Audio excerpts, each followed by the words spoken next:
Hi, it's Joy and today I'm going to be watching The Witcher Season 1 Episode 4 of Banquets, Bastards and Burials. This is actually the second time I've tried to record this intro. The first time I said of banquets, baskets and funerals, so things are going well. This show is an absolute delight. I cannot wait to get further and further into it. The first reaction went live on YouTube the week before I posted this, so thank you to everyone there as well who let me know about the timeline of when, like, the fact that it started off as books. I believe they were Polish, which I had no idea about, which is really cool, and that it's now expanded through the games and through more into this huge thing that, like, is all around the world. So I think I'm definitely going to be waiting until the show has run its course, and then I will look into the books and the games and kind of expand my Witcher knowledge. But for now, I will just revel in how much I'm enjoying the show. And yes, so the end of the last episode with Ciri was stressful because just wandering off into the woods in some kind of trance. Stressful times are coming. This episode, I mean, given that in the last one Ciri wasn't in it much, we could definitely have a, like, in this episode it might be like Yennefer's not in it much, but I feel like her story's just got so much going on that probably they are all going to be in it. I'm pretty set on which timeline is happening where, which characters in which timeline. I have a feeling Geralt might be traveling, and probably Yennefer to an extent. I don't know whether witches are immortal, but might be travelling a little bit further through the timelines or something. But no matter what, I'm just really excited to see where it's all going to take us. So yeah, we've got Ciri in the woods. They didn't want Darren. They stopped him coming in, but they wanted her for some reason. I'm sure we'll find out what that's all about, but I'm scared. Then Geralt is just continuing his life. He's just going around trying to survive, trying to hunt monsters for money. Yeah, being Geralt, basically. I love him already so much. And then Yennefer has made a pretty serious choice. She has broken away. Well, not broken. I'm still intrigued as to whether or not, like, when we come across Yennefer now, she's going to be, like, on the run from the Brotherhood, or whether the Brotherhood's going to be like, yes, everything is fine, and we are totally on board with the fact that she's transformed and now wants to come to your kingdom and not the one we wanted her to. You know, whether they might just save face, and because she's powerful, just kind of go with it. But I feel like it could go either way. So yeah, I am rambling, but I'm just so excited to watch this show. A reminder, as always, if you would like to watch the unedited version of this reaction, it's up on my Patreon, along with the next 2 episodes, so up to episode 6, they're currently up on my Patreon. And you can also see the edited YouTube version a week early, that's up to episode 5, is already up on my Patreon. And a huge thank you to everybody who supports me on my Patreon. But I appreciate you all so much. But I really appreciate everyone on YouTube as well. And just, yes, I'm really enjoying this show. And so far people have been really lovely commenting about it. And I'm just excited. So I don't want to wait any longer. Let's see what our lovely characters are up to and what stressful situations I'll be put in. Ciri, my sweetheart, you have magic. Use it. Even though you don't know how to exactly. Ciri! Okay, so that she seems snapped out of her trance. Dara? Oh, Dara, not Zaron. Oh dear.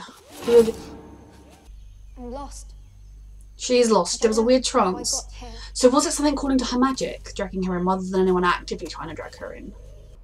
Swallowed that Witcher whole. No, it didn't. Or if it did, he cut his way out. Brilliant. Oh my god! Hello again. It's just Geralt's usually so stingy with the details. And then what? He's fine. I was there. I saw it with my own. I love the bard. Lovely. You look wonderful. Had to get it from the inside. I'll take Yeah. what I'm owed. Toss a coin to your Witcher. I love that song. One night, bodyguarding your very best friend in the whole wide world. How could it be? Definitely your best friend. You have no say. Oh, really? Oh, yeah, that face. Oh, scary face. No lord in his... On over the petty squabbles of men. Yes. You never get involved. Except you actually do all of the time. Can't have anyone finding out who you actually are. He's got his Witcher pendant.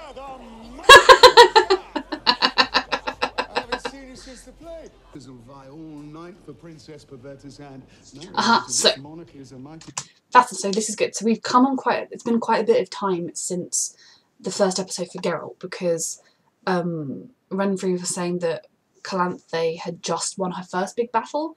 So, and I knew that Geralt's timeline was progressing, because obviously initially there was the time for the story of him being the butcher of Leverkusen to spread, and then now in this one then he's become obviously the White Wolf. Everyone like trusts him and thinks he's this great hero. So that is Ciri's mother. Because we still don't know what happened to her. She's obviously long dead in Ciri's timeline.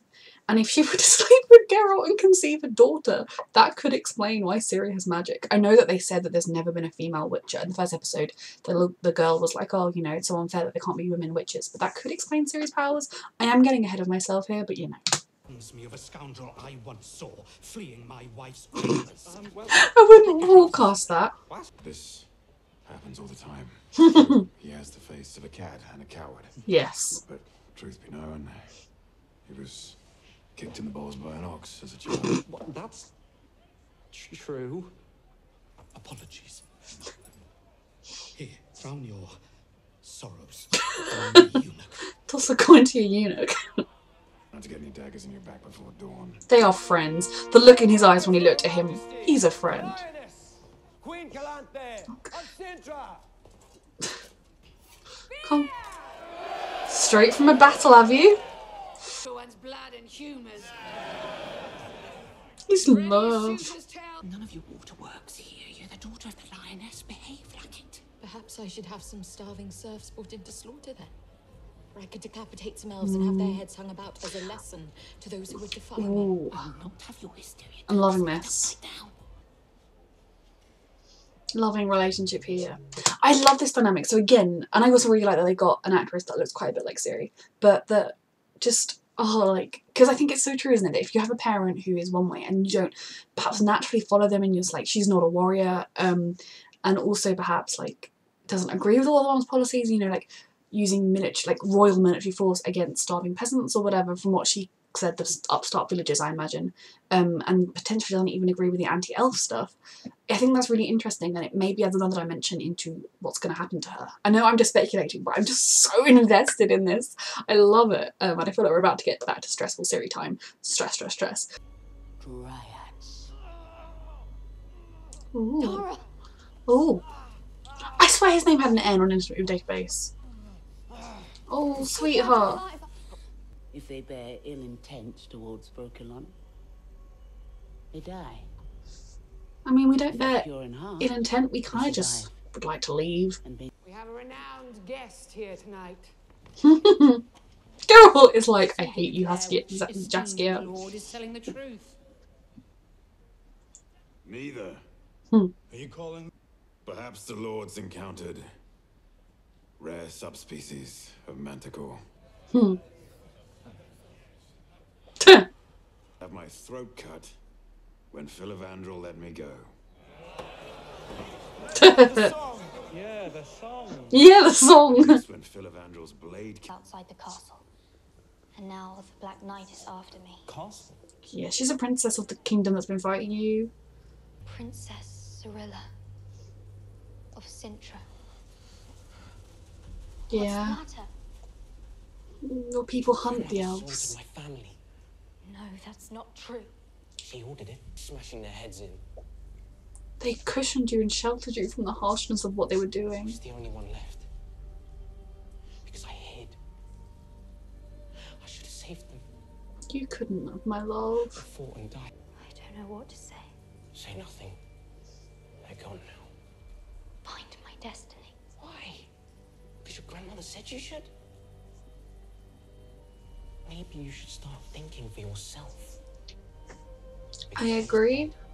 But you need to both of you think for yourselves, Ciri, my love. But that also does mean not just taking the easy way out and drinking the forgetting me waters. I'm helping the idiot free of his coin. He's the idiot. He's my best friend. Surely if all goes to hell. Oh, I love his show. Of Nilfgaard. Oh dear. Oh, Nilfgaard's gonna get the temporary last laugh. I hope it's temporary, at least the last laugh. True, you drink piss water and feast on your own young. You're creating an enemy here. Where were you last? A year? A month? A day? So self-confident in her power. King's mage. Splendid. So she's still with the Brotherhood officially. That's good. Good for her, but also I don't think she's particularly happy. That instead I've gotten to spend the last 3 decades Ooh, cleaning up. thank you, sweetheart, stupid for political telling messes. me. Yeah. glorified royal ass viper. You made the right choice giving all that nonsense up. Mm. To this baby, I am the whole world.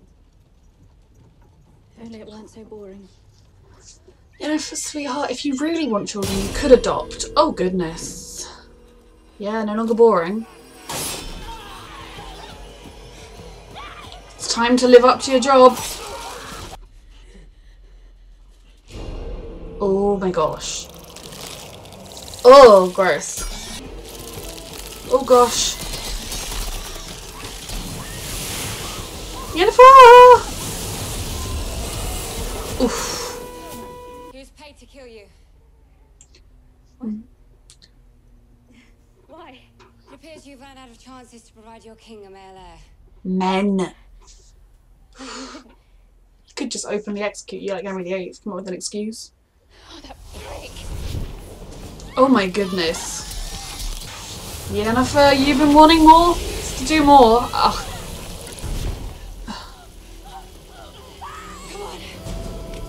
This is really scary. I believe in Yennefer though.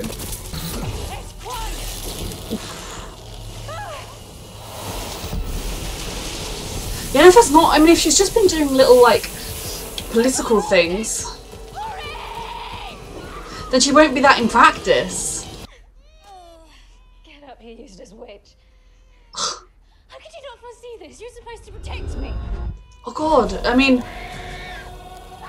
why would you get mad at the woman, the one person standing between you and death? I would be like, thank you, amazing witch, and then maybe if you got to safety, call her useless. Ah. She just left her to die because 10 out of 10 here for that. That woman was a bitch. Oh, fishman, come quell your daughters. Something tells me this isn't the first time you've navigated the vagaries of male tradition. In fact, I'd wager you thrive on it. Yes. As one who is quite the pair, Geralt of Rivia. I love him. Forgive my late intrusion, your majesty, and for the misunderstanding with your guards. Please, Who is this? come in peace. I need but one moment of your time. Who dares to enter my court? Is this someone that she's in love? Seeing his face. Or is this a stranger they don't Apologize, your know? majesty. Oh. Why is there a hedgehog man? Pavetta, by the law of surprise. What's the law of surprise? Yes, Geralt! Did he just kill that guy? My goodness, woman. Law of surprise has been called. Ooh. My queen. Your queen, I mean, yeah. I would have thought maybe, like, the loose loss of her daughter would mellow her, but... Oh, she's fighting on their side now. Because she loves him. Take her instead. My goodness.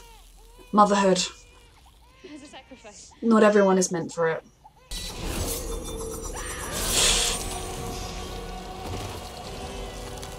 Please don't kill the baby. Please don't kill the baby.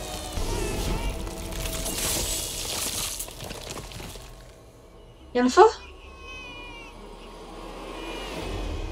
Yennefer. Ah! Please don't tell me that got the baby. Oh gosh. Did it go through her into the baby? My goodness. Oh. She just never catches any breaks. I told you to stay away. Oh, true love. I saved your husband, King Ragnar, from a certain death. Ooh. By tradition, I chose the law of surprise as payment. The law of surprise is as old as mankind itself. Don't lecture me. I mean, I don't believe a person should count. It's like I knew no woman would ever accept me like this. So I mean, she waited, appears to have Ciri's heart. just to watch from afar.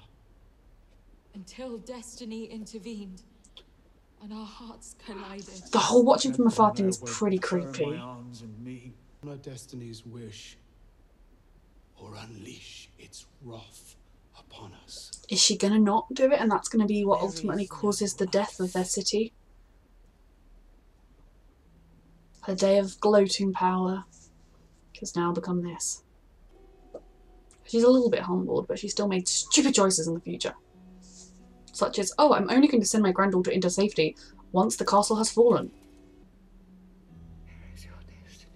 Oh god.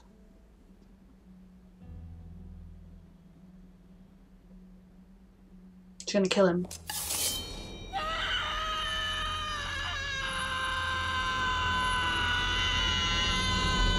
She had serious magic too! Ooh. I love this. So, how did she have magic? Ooh. He tried. I guess whatever this is why she wanted him to find Geralt of Rivia, because he knows about this to help Ciri, I guess.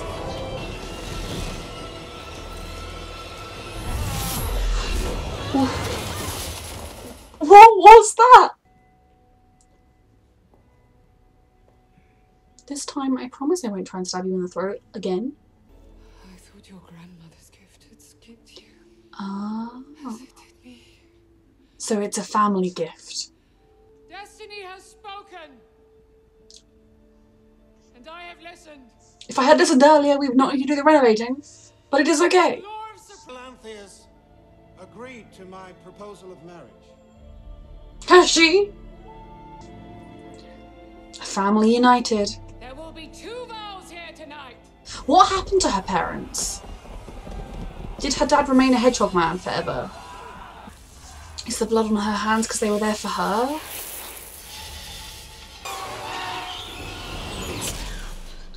Oh, sweet girl. Fun for a bit, I'll admit, but will eventually disappoint. Yeah, no, fair. You And let's deserve face it, a great we're life. rare. And even when we're told we're special, as I was, as you would have been, we're still just vessels for them to take and take. You were going to make something great of yourself. I believe in you. And alone.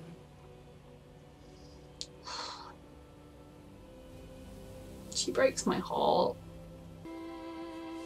Is she going to return back and be like, oh yeah, they died and I left them behind?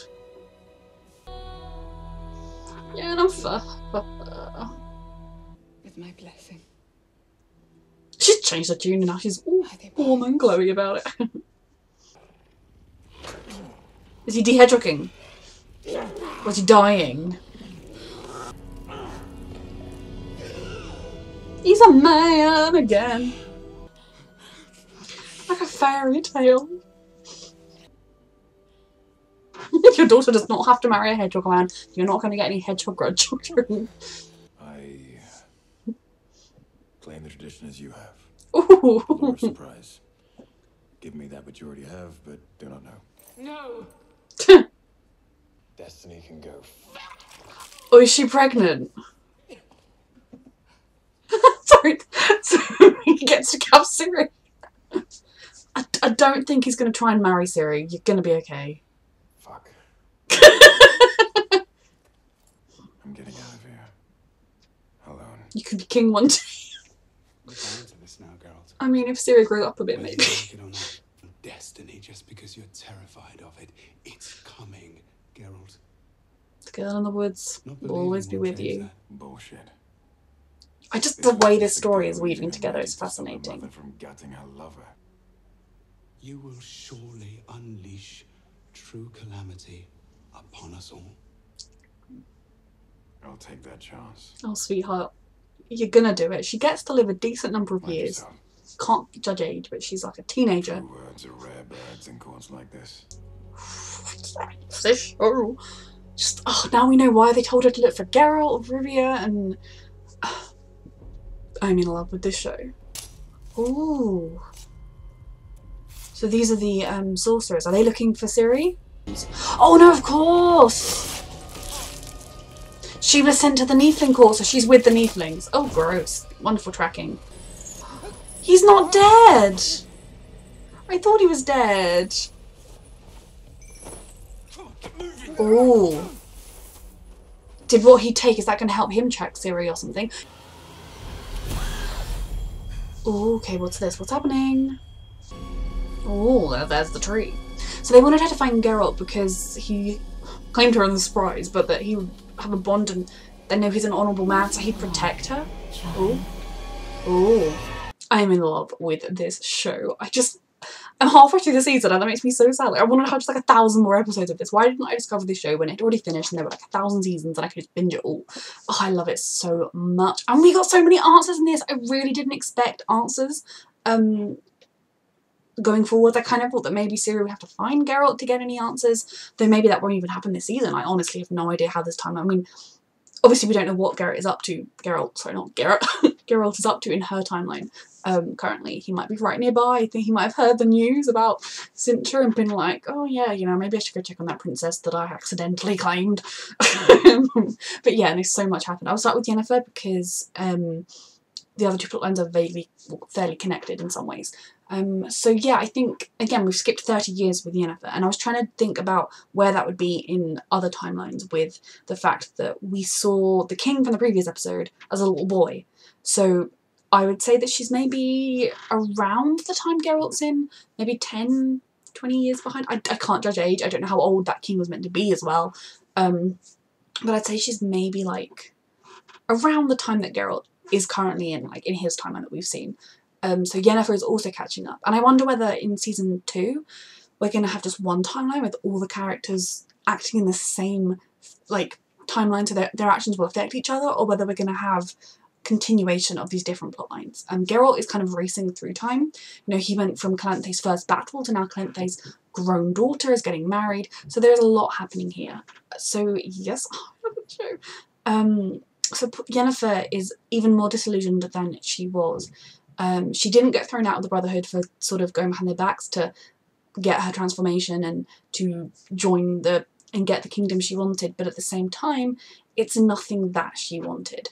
It's all for show, and she was told, you're going to be the most powerful person in the room, you're going to be able to control them all, and while she is the most like literally powerful person in the room, her job is just advising and cleaning up messes. You know, being the sorcerer mage isn't going to give you much power. And I think even were she to be told, like, because I think the Brotherhood kind of take it upon themselves to like make sure none of the kingdoms take out a step or go out of step or whatever, but I still feel like any decision like that would be made on high and pushed down to her. So although she kind of asserted some control there, she has not got what she wanted, and that was really heartbreaking to see.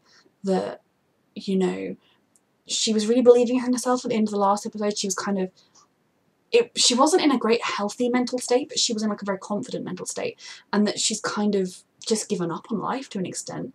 I mean, she doesn't have much hope for anything. I suppose she'll just go back to Aiden and be like, yeah, they died, they were assassinated, what a shame, I couldn't save them, or something. I mean, I don't entirely know which kingdom they were from, because she was escorting her home, then returning to Aiden, so I'm guessing that Queen Princess was not of Aiden, but I don't know. Is Yennefer going to be able to go back, or is Yennefer now going to be like an on-the-run woman or something?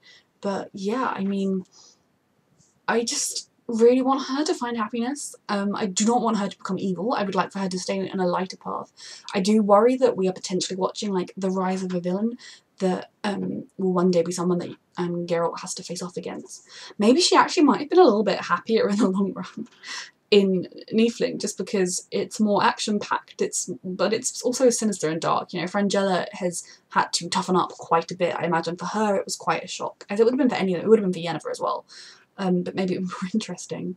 I'm guessing the Brotherhood isn't too bothered about Cintra being destroyed because Cintra didn't like mages, Cintra didn't like sorcerers, so in a way, if that place is no more, is no longer a powerful kingdom and it's a part of territory controlled by a place that lets mages influence them, they might be okay with that.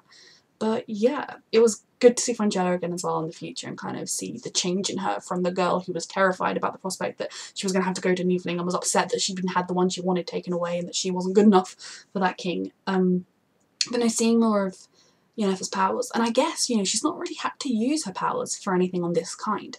For all this time. So she hasn't really been able to grow them, and I imagine that she's kind of got a bit complacent with it and has stopped maybe training so much, so she had to kind of take a moment to regain her strength and then go back with more power to hold him at bay, grab the baby and try and flee. I don't know what the Queen Princess lady was thinking. I mean, she was subbing like, if someone is there trying to save my life, even if in my opinion they could be doing a better job of it, I'm not going to be like, what a bitch, you're useless at this, until maybe we're safe. I mean, okay, I would never say that, but maybe once we're safe at home and everything's okay, I might be like, oh my god, you sucked at that. So Yennefer leaving her to die was kind of funny. I do not know how intentional it was, but I also think she just needed to get away from the direct threat to summon up her reserves of energy, to calm herself, to like get back in the zone. And then losing the baby was tragic, and the way the woman was complaining about being a mother, and I'm not a huge fan of there being a lot of fiction that revolves around women being devastated by the fact that they can't have children. I mean, it's a very real, largely because it is such a real pressing issue in the real world, that affects a lot of women, and I can only imagine that like if I was watching this and going through fertility struggles, I don't know that it would help me feel good about myself and my life and find escapism seeing this plotline. Also, women can be perfectly powerful and capable without having the ability to have children. And if you really, really want children, there are so many children out there that need a home that you could adopt. I mean, Yennefer, there'll be so many girls and boys, but maybe she's more feminist, so she want a girl. I don't know. I mean, I don't think that was more like, this world particularly sucks for women, so maybe you want to give a woman a good time. That maybe it's supposed to be having a miserable life like she did, and she could be a loving person to take in that child and raise them and fill them with confidence if she were to want children. I feel like we're going down that path with her because they made a whole thing of the fact that she had to lose the baby, and then they kept going on about this baby, and then that baby died. But you know, this is a very bleak world for women. We kind of saw that in the Cintra plotline as well, because you know, all these men were here to try and claim the throat, claim the hand of the princess, and you know, even the queen had to do things a certain way to fit in with all the men and the way they did things. And I mean, that was medieval society. You know, like women could have power to a point. I mean, Calanthe has a lot more power than all the women did. But yes, so it was heartbreaking watching Yennefer's plotline. I was really hoping that we were kind of going to get to see her for at least a little while, feeling quite positive and good about herself and powerful, and we are not there. And I'm really intrigued and scared and excited to see where her story is going to take her next. I really enjoy her character. I'm really glad that she was still the same Yennefer we know. Obviously not exactly the same because it has been 30 years, but that she has developed and grown and become a much more kind of even more cynical, if that's possible. I think she had hope in the last episode, and even when that hope was crushed, she still had hope for herself and her power. She's lost that hope, but she's still sort of Yennefer. And I really love Yennefer, so fingers crossed that she gets happier at some point, though I don't know. We're only on season 1. So then we have, timeline-wise, Geralt. I love that he and the Bard, I think I looked up his name and it's spelt like Jaskia, but obviously that, I think, is it Haskia? I don't know how to pronounce his name, I'm really sorry. But I really, really like his character, and he is Geralt's best friend. I mean, given the fact that Geralt doesn't have any friends other than him, he's definitely Geralt's best friend. But I think you can really see that some of the time, the fact that Geralt even went to this thing, the fact that Geralt let him be in the room while he was bathing and all that kind of stuff, does show that Geralt has a sort of begrudging affection for him. Which I really enjoy seeing the development of. I loved Toss a Coin to the Witcher song. I might have to try and download that or something. But just kind of the evolution of that, and how Geralt told everyone, yeah, that song's a total lie, and he was like, no, it's not. But I mean, the events he witnessed that day would make an excellent bloody song. My goodness, write that song and I'll play it. But I loved kind of seeing the way Geralt fits into this world. He's always on the outskirts, he's always a bit of an outsider, a bit of a novelty and an attraction, and that people that view themselves as also being on the outside often appeal to him in that way. I was really thinking like he was going to end up with the princess, because I was like, oh, maybe that would explain the connection to Ciri and her magic. I know they said witches couldn't be women, but I was like, maybe that's going to be why they're hunting for her. And obviously the show didn't go down that path, which is good, because it would have been a very kind of predictable path. I think it was the beginning when he was going on about you'll find someone that needs you, that made me think like, oh, he's gonna... But yes, we'll get to that later. But I really enjoyed their relationship and the way that he kind of just is able to seamlessly fit in whatever environment he's in, but he kind of fits in by just not caring, by just being Geralt, by just being kind of being like, this is all ridiculous, and just the way I already know Henry Cavill's a brilliant actor, but just I love his Witcher, is so good. So then obviously everything fell apart. The perfect sort of the planned thing with this hedgehog man and his, you know, thing of surprise, which it's very weird to me if like someone can claim a person. I mean, the law of surprise as well. Like, I get that, like, it's kind of a bargain because you could find out that, oh, I got a tabby cat, or you could find out, oh my god, I got a brand new castle they've just finished building as a surprise for him. I guess, you know, like, kind of, you can really benefit from it. But I do think that a person as the law of surprise isn't good. I do kind of believe Hedgehog Man when he was like, I was never actually going to claim her, but I just wanted to watch her. I mean, maybe if destiny does form a bond between you, maybe that would make him want to kind of keep an eye on her, make sure she was okay, and then they fell in love. But, like, a bad man? Like, could you imagine if instead of Geralt it had been one of those dodgy kings, like the Niefling king? Like, it just, I find, like, ugh, with the idea of the law of surprise. But then, you know, wanting people as prizes is not exactly, I suppose, uncommon. But just the whole concept of that was really fascinating, and the different responses to it.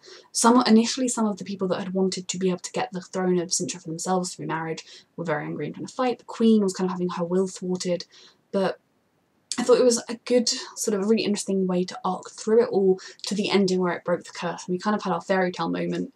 Ciri's parents got to live in a fairy tale, but given that there was no sign of them in the future, and it wasn't even as though, like, when the grandmother was dying and they were saying goodbye, Ciri was like, but I lost mother last year, I'm so can't believe you know, there was just no mention of them. It was like the step-grandfather, the grandmother, and Ciri were the whole family, and the mage dude, who's alive, hooray, love it. So I'm intrigued about, like, the history of that and what happened.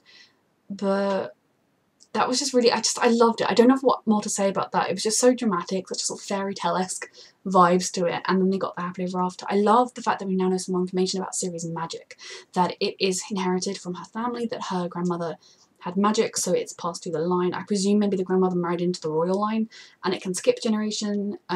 It skips Salanthro, which is probably a good thing, because as much as I don't think she's a terrible person, she's definitely a very kind of war-hungry, bloodthirsty person who puts the glory of battle before the needs of her kingdom sometimes, and, you know, isn't the most merciful of people, especially as we learnt more about, like, the war against the elves. She doesn't always, I mean, as with most battles, especially in the medieval time, even a lot of the great people we think of will have done some despicable acts in the battlehood because that's what they did. Her with magic would have been terrifying.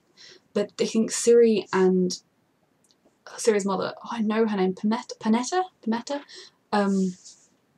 They both have really kind hearts, and they are more willing to, I think, assess situations and learn all the facts and give compassion to people rather than just charge on them with a sword, which her magic is much better in that case, in my opinion. But we also kind of saw at the beginning of the anger of the Nieflings. They were shamed, ridiculed, and kicked out of it. They were treated as lesser, and I could imagine that potentially sparking decades of rebuilding, of forming up this army with the express purpose of one day coming and taking over the kingdom, especially perhaps if you find out that there's special magic people in the royal line.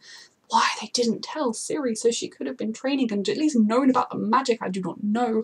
But yeah, they just thought, well, yeah, if one day we get attacked, it can be a big surprise for her. That'll be fun. But that was just so great to kind of see the origin of Ciri's parents. I mean, I presume that was Ciri, wasn't it, of course, that Mum was pregnant with. I mean, premarital sex? My goodness, the morals on this kingdom has gone to the dogs. But no, I loved seeing that, and the way that in the end Salanthro kind of agreed with destiny and was won over to follow her own heart and let herself marry someone that she loved, rather than thinking, I must remain this strong woman that never marries, or I don't need a man, men suck. Like, you know, men can just be a little bit of arm candy. But no, I really did enjoy that dynamic and everything. And then at the end, Geralt claiming the the surprise reward, like, and then she immediately throws up. I suppose Salanthro had the horror on her face that maybe she kind of had a feeling her daughter was pregnant from the fact that they talked about waking up in each other's arms. Maybe she was like, oh my god, if she's pregnant, you're gonna get the baby. Like, crap. Kind of, you've stolen my grandchild, the heir to the throne, or whatever. I don't know, like, the dynamics there. And is it going to be a thing that the fact that he left and wasn't, like, watching over Ciri going to be a factor, like, destiny-wise, in what caused the fall of Sintra? I mean, no. The fact that they disgraced the Nieflings and they wanted to fight back, and then she went to that battle and the wind was in the right direction. I mean, if you believe in destiny, then you could argue that perhaps that's going to be a thing from what they said at the end. But I love the added dimensions of, it's not just the... It's not something as simple as Geralt's her father. I didn't necessarily truly believe that. I thought it was more like a jokey, like, you know, could happen. And I like that it's more in depth, sorry, deeper than that, and then being like, now you can have girl witches, and you know, you can make new witches, which, because we learned that you can't make new witches, which is another interesting fact to have learned. I'm keeping it in my knowledge banks. But now I'm really enjoying just the fact that he claimed that, and then she was really pregnant, and that was a surprise. So he technically has a destiny bond with Ciri, and that does explain why she's the girl in the woods. That might explain as well why Renfrey was able to be like, the girl in the woods will always be with you, that she was able to look into the future somehow and see Ciri, and she's often, she spends a lot of time in the woods now she can't be in the castle anymore, she's in the woods. So that was brilliant as well, and the kind of, there will be a bond between you as soon as that baby's born, and we know that there is. She's trying to find him, that they would tell her to find him because he could help her with the magic, for one. For another thing, he has this bond, they know that he's made that, and he's an honourable man, and that most likely if the girl that he technically has a weird surprise claim on comes to find help, he'll help her. So I really, really just, now we got so many answers in this episode, and I was not expecting to get loads of answers in this episode, but we got answers both about the source of Ciri's magic and about why they want her to find Geralt. So then in Ciri's plotline, I'm probably missing things because so much happens, and I'm really sorry, but I loved every second of this episode. In Ciri's plotline, she's in the woods, she finds the dryads who live in the forest, and they did bring the boy in. Now, I swear when I looked up his name, because I only looked at episode like 2's filmography, like who was in it, to double check character names, and I swear it was Daron, but then she was saying like Darrow. So I'm sorry if I'm getting his name wrong, but he, they brought him in despite shooting him with an arrow. I guess they're wary of people, maybe particularly wary of men because they were all female, and perhaps they could see that Ciri was in the trance, and so they were like, oh, she's being brought in. I'm very intrigued about what the tree is going to show her, but I thought the fact that, I'm really glad that when he called her up on saying she was called Fiona, and they, she told, just, I mean, they said, oh, I'm the princess, well, she kind of meant in the castle when she had to tell him, and that I liked that his initial reaction was horror, because her grandmother brought horrors down on his people, and she did. I fully believe that, because we've seen evidence of, we know that there was the Great Purge, or I think that's what they called it, where they killed all the elves they could find, that they initially stole the land from the elves, and then they were like, can you believe these evil elves are trying to come and take our land that we initially stole from them? So it's a very messy situation that really reflects so many different periods of our own history that are not ones to look back on warmly. And it's sort of, war atrocities do happen, and even if a commander says, go take that car, like there are lots of instances in history where soldiers are ordered to like capture a town, but when they capture the town, they loot, they pillage, they do all sorts of unspeakable things that the ruler didn't say, go and do that, but they kind of knew it was inevitable, and yeah, it's not good. So I can definitely believe that that happened and that he blames himself, but he's only very young, and I'm guessing elves live for like a super long time, so you know, he will have been around a long time, potentially, even though he looks young, maybe? I mean, I'm just guessing. But he's still only a child, and what could he have done? In the same way that Ciri wasn't able to save her whole kingdom right now. But I like that while he had an initial moment of disgust, and, you know, when she was like, no, my grandmother would never have done that, he was like, well, yeah, like, this happened, she may not have done it, but she ordered it, I was there, I watched it, and he saw Ciri's face, and that when Ciri was like, I really don't know what to say, I'm really glad that she kind of took on board that information, that, like, she didn't continue to be like, my grandmother would never do that, because I can totally see why she might struggle with that, because to her, her grandmother was this great heroic figure, and now she's had the horrible posh lady be like, stupid selfish bitch, that whole royal family, and now him, she's really having to face the truth that her grandmother wasn't perfect, and she made some terrible decisions, which is going to be really hard for her, but I think it will also help shape her into being a character that could make an excellent ruler in the future if she ever is able to retake her kingdom. But I also like that while she kind of didn't continue to deny it, she just was at a loss for, you know, oh, I'm sorry, doesn't really cut it. And yeah, I like that he then wasn't just cold with her and wasn't like, I want nothing to do with you. He kind of was still like, at the end, like, oh, drink it, it'll be fun. And, you know, they kind of, he didn't shove her away because of that. And the whole concept of drinking this stuff and then you can forget all the horrible stuff in your life, that's such an easy way out. And while I can totally think that in so many ways it's valid, and when you've suffered and you've lost things you can never get back, maybe that would be a better way to live than going back into the brutal world and suffering. I think Ciri is not going to choose to do that. I mean, maybe she will, and if she chooses to do that, I don't blame her. She's a traumatized child right now who is just learning more and more terrible information rather than like getting kind information. Perhaps if she does choose to stay, then the Neeflings will attack and thus she'll have to leave. But I think she does feel she really does feel this bond of destiny trying to draw her to find Geralt. And I'm hoping that Darrow won't stay, but maybe he will, and if it makes him happy, I support that, because he's had a horrible life too. I'm very intrigued about at the end the tree saying, "What are you, girl?" Like, I even went back to make sure that's what it said, because I hear everything. Like, I know I talk over while it's talking, but I have my headphones in, I can hear every word. If I ever did miss anything, I go back. Very occasionally, if I didn't catch something, I will, like, when I'm editing, I will go and I'll find the episode and I'll make sure I definitely did hear what they said. Like, I don't want to miss anything. And she did, I'm pretty sure the tree said, "What are you?" Which implies that this mystical magical tree doesn't know what she is. So is it possible then that her magical line isn't as simple as this magical line is the same as the sorceress, the same as Yennefer and all those people, that it's something different and something that we still don't have all the answers about, because that's cool, that's what I'm currently thinking. Don't spoil it for me, just, you know, I mean, if I've missed something blatantly obvious in an episode, please tell me, but don't spoil me things that are going to come, whether it comes in the books, the games, or in the show. Yes, just, what are you? And so then, of course, the mage, I believe her name was Frangella. I'm sorry if one of the other girls was Frangella, but that was like the one name I think I picked up. She's cold and hard now, and she's helping to track down Ciri. They know where she is. The evil Niefling dude is pretty pissed off about the fact that she's there, because I guess it's harder to get in. Maybe only women can go in, or women with magic, or I don't know. He's going to have to try and get in to find her. That's stressful. I'm really hoping that Geralt is somewhere nearby in that timeline, because he's still in the past, but obviously he's not actually only in the past, he'll also be in the present. You know, there's a lot happening, but I really enjoyed that episode. Like I said, I don't see Ciri choosing to stay. I think partly because I think she has a destiny that is greater. Her destiny will be to find Geralt, control her powers, and potentially take back Cintra and make it into a place it should be, make it into a place that treats people fairly and be good. I don't know. I mean, maybe the show's not going to go in that route, but that's where I kind of think her story would have a good ending. But yeah, I'm just so excited to see where the show goes next. I have loved it. So a quick reminder that if you would like to watch the unedited version of this reaction, it is up on my Patreon, and you can get the next 2 weeks ahead as well. You get each episode 2 weeks early, so it's up to episode 4, 5, 6 is already up on Patreon, and you can also get the edited version a week early as well, get one a week ahead on Patreon to YouTube for the Agents of S.H.I.E.L.D. tier. But yeah, I am in love with this show. Thank you so much for watching.